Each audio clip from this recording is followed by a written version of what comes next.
I will never forget the sound of her laughter, not the soft, comforting kind that used to ease the stress of a long day, but the cruel, mocking laugh that carried through the thin wall of the cafe bathroom that night. I stood frozen, hand gripping the doorknob, heart pounding as her voice rang out. "He's going to propose tonight," she said with a smug tone. And then came the words I was never supposed to hear. "Watch me say no and make him cry." Honestly, I don't even know why I kept this going. He's good for dinners and paying bills, but that's it. Tonight, it ends.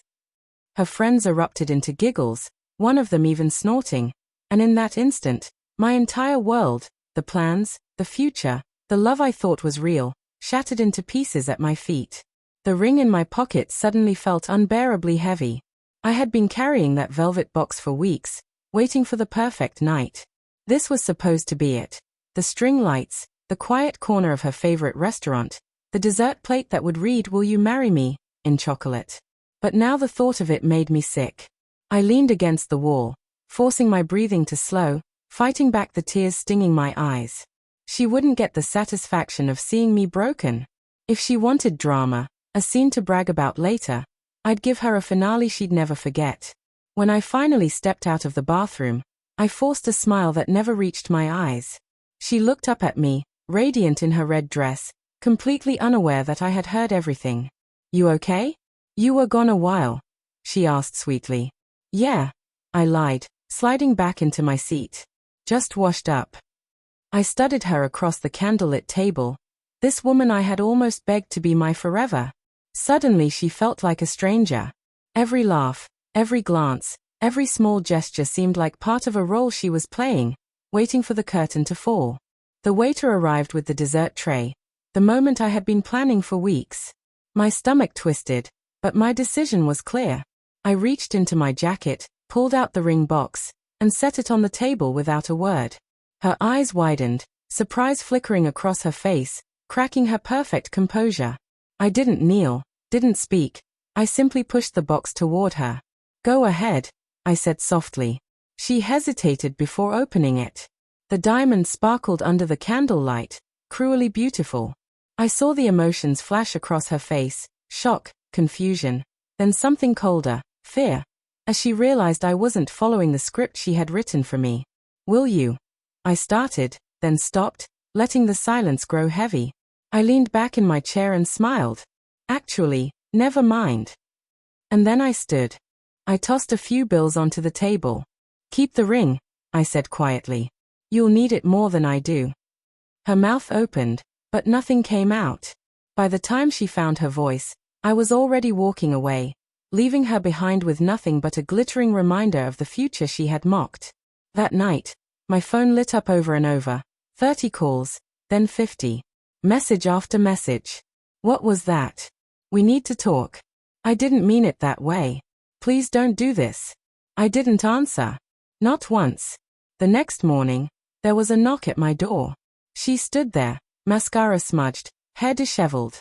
For the first time, she didn't look like the composed, confident woman I once loved. She looked fragile. "Please," she said, clutching the doorway. "It was a joke. I was just trying to make my friends laugh. I didn't mean to hurt you." I stared at her for a long moment, and the words I had bitten back the night before finally spilled out. "You were going to humiliate me. You wanted to see me cry, to make me into some kind of spectacle for your friends. You could have ended things if you weren't happy. You could have told me the truth. Instead, you strung me along, used me, and laughed at me." She flinched, her eyes shining with tears. But I felt nothing. No anger, no pity, just an empty space where love used to be. "I don't know who you are," I said quietly, "but you're not the woman I fell in love with." Then I closed the door. The weeks that followed were heavy and quiet, like moving through fog. My chest ached, my apartment felt like a tomb. I kept hearing her words on a loop. "Watch me say no and make him cry." It wasn't just betrayal, it was cruel. A kind of cruelty that makes you question if you were ever enough. But little by little, I started piecing myself back together. I went back to the gym, called friends I hadn't spoken to in months, buried myself in work. Slowly, the pieces began to fit again. One night, I found the ring box buried in a drawer. I opened it, stared at the diamond, and, for the first time, it didn't hurt. I felt lighter. I felt free. The next day, I booked a solo trip. Somewhere far away. Somewhere she could no longer touch me. Almost a year later, I saw her again. I was sitting in a cafe, laptop open, working, when I noticed her in line. She looked older, tired, like life had worn her down. Our eyes met, and for a moment, everything went still. She walked toward me slowly, clutching her cup with shaking hands. "Hi," she whispered. I looked at her, really looked, and saw someone human, someone broken, insecure, and yes, cruel, but not the villain I had built in my mind. She was just lost. But she wasn't mine anymore. "Take care of yourself," I said softly. Then I closed my laptop, stood, and walked out into the cool night air. They say betrayal changes a person. Makes you hard, bitter. But for me, it taught me something different. That love without respect is empty. That someone who laughs at your pain doesn't deserve your loyalty. And that sometimes the strongest thing you can do is walk away. She wanted to see me fall apart. Wanted tears. A performance.